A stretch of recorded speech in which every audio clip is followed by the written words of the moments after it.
Back to HS2, the endlessly long rope slowly being deposited by this government has hit a new depth in the bowl. The cost of the project has now risen to £66.6 million, with a shock revelation that the trains on the line will be slower than the trains currently travelling between Birmingham and London.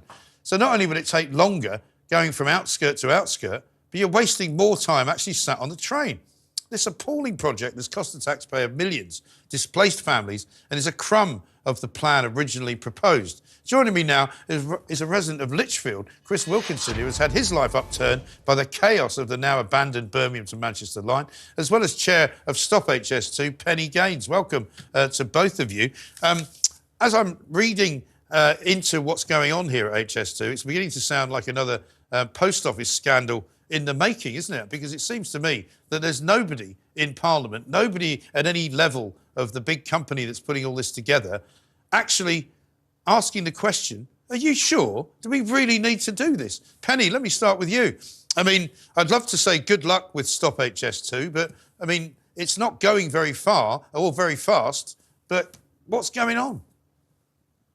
Well, it's not really very clear, is it? The cost has gone up. You said earlier that it's doubled. That was the line I was going to use. It's doubled since it was first announced, and that was for the whole of the line. So it's now going to be 66 billion from the outskirts of London to Curzon Street in Birmingham. Right. Like you said, the trains, once they get off the HS2 route, are going to be slower than the existing trains. The case for the business case is completely demolished with the pandemic and the number of people who no longer need to travel to get to do business. So we've said for a long time that video conferencing and the like would take over the need for travel. And with the pandemic, we've all seen that happening. The environmental case isn't there. It's going to be causing increased carbon emissions for 120 years after opening. And the cost has gone up so much. It was always an expensive project to begin with, but the cost is just now ridiculous. Well, it is. So and the end result, of course, Penny, is that you don't really get anywhere quicker, and most people don't want to go that way anyway. Chris, let me come to you, because you've suffered for a long time at the hands of the organisers of this ridiculous project. Tell us your story. What actually happened? So, I come from Lichfield and I work in Burton-on-Trent, so my commute is basically up the A38 every day. And there is a huge HS2 works that is going on around Street Hay and Fradley, which is on the way there. Yeah. And basically it is a muddy desert just filled with excavators. And there is a slip road that has been very well used to get into Lichfield, which has been completely closed off.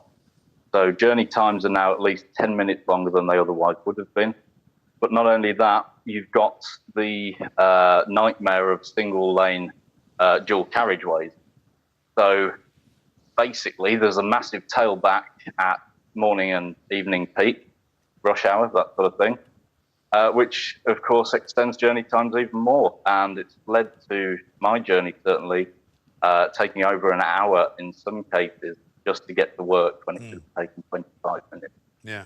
So, yeah, I mean, and that won't be the only part of the country that looks like that. And we were looking at it now, and it does look like just a wasteland. I mean, I know lots of people who had their houses actually purchased compulsorily off them, all the way sort of from Uxbridge all the way up to the central part of sort of Worcestershire. And many parts of those areas are just kind of wastelands. They haven't really done much with them. And who's voted for it? I mean, we've had 4 elections where HS2 has been on the back burner, and I think really it's about time that it came to the forefront. And as you say, name me a single politician who's really vocal against HS2 and its further development. No, exactly. And Penny, I mean, this is a railway network that doesn't have any particular trains, I don't think, yet, because they've not been built yet. Doesn't really have much track, and just seems to have an awful lot of concrete that's been poured and a lot of bridges that have been built, but there's not actually really any sign that it's going to be ready anytime soon. Yeah, that was the thing. The chair of HS2 was in front of some MPs today, and he said that it was supposed to start opening sort of sometime between 2030 and 2033, but it'd be at the end of that period. So we're looking at another 9 years before you can catch a train between the outskirts of London and the outskirts of Birmingham. And it was never designed to connect up to the rest of the high-speed rail network. So you could say, oh, it's not going to, it doesn't connect with HS1. It was never designed to connect with HS1. It was just designed to connect with itself and a few places along in Manchester and so on. So it's not a network. It's just going to be a shuttle service between London and Birmingham. Exactly. I've got some comments here. As the cost of HS2 rises to 66.6 billion, basically 3 sixes usually means the mark of the beast, doesn't it? The moment HS2 was announced, says Lee, this was always going to happen. Alan says, ironically, with the current state of HS2, you could get to Birmingham from Euston and Marylebone already. Now you have the amazing prospect of getting a train about 20 minutes outside of central London to be able to get to Birmingham. And Donald says, imagine the schools and hospitals that could have been built, and stopping the connection from London to the northwest got enough trouble as it is. Well, this is the other problem, isn't it? I mean, in terms of your actual life, when I talk to Chris Wilkinson from Lichfield, I mean, your life is not going to be improved at all by the completion of HS2, even if it is completed before you pass on. It's certainly not going to be completed before I die, I don't think. I mean, most people in this country are never going to benefit from this, are they? That's absolutely right. That's true. Sorry, Penny, it's just a handful of people.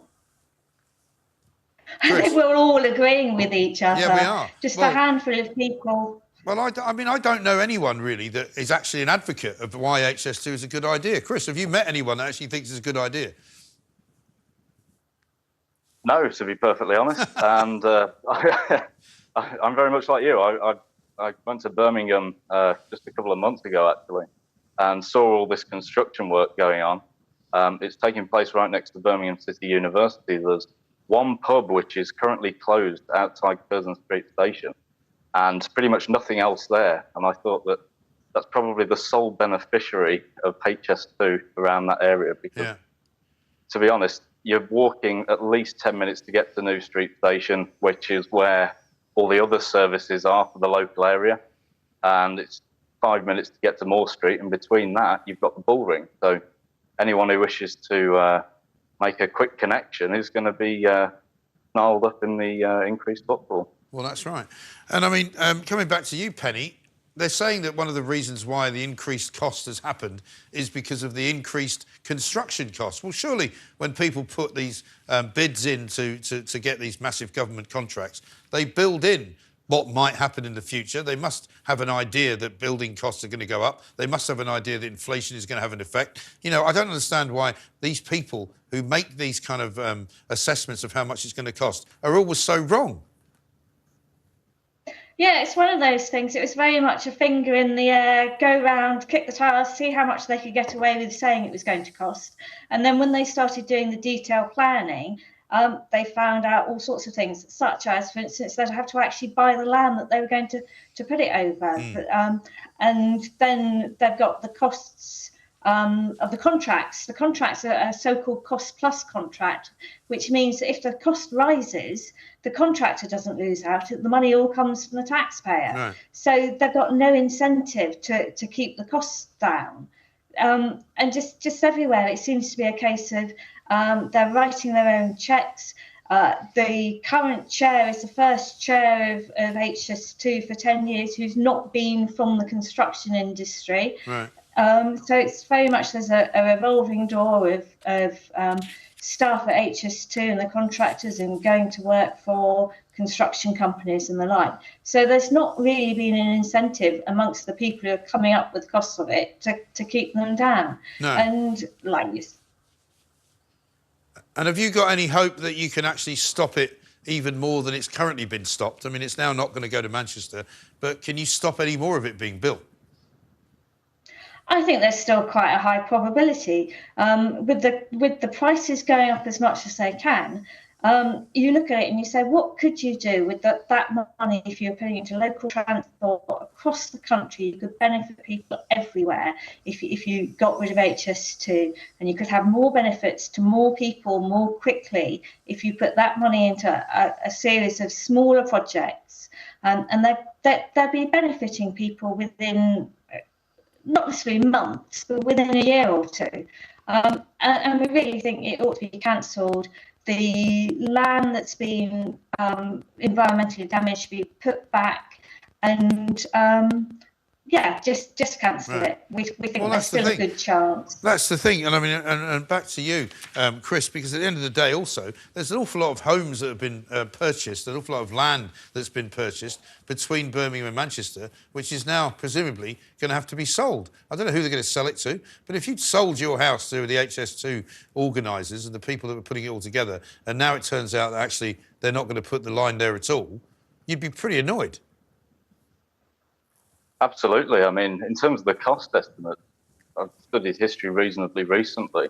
There was a time when the British Treasury was really frugal about spending money on big-ticket items like yeah, when was that? Things like that. I can't quite remember. It's probably beyond my lifetime, but yeah. I definitely know that there was an age when that was the case. But it just seems to me that in recent years, certainly recent decade, the British state has got ever more profligate with taxpayers' money and is more willing to sort of spend it in ways that are irresponsible or economically useless to most people. Yeah. And I think that the housing debacle is very much a key part of that. Yeah, I think you're absolutely right. Well, good to talk to both of you. Thanks very much indeed. Chris Wilkinson from Lichfield and Penny Gaines from the Stop HS2 organisation. We must talk again, Penny, because I think we must try and stop them spending any more money. £66.6 billion for something that we don't really need. Amazing.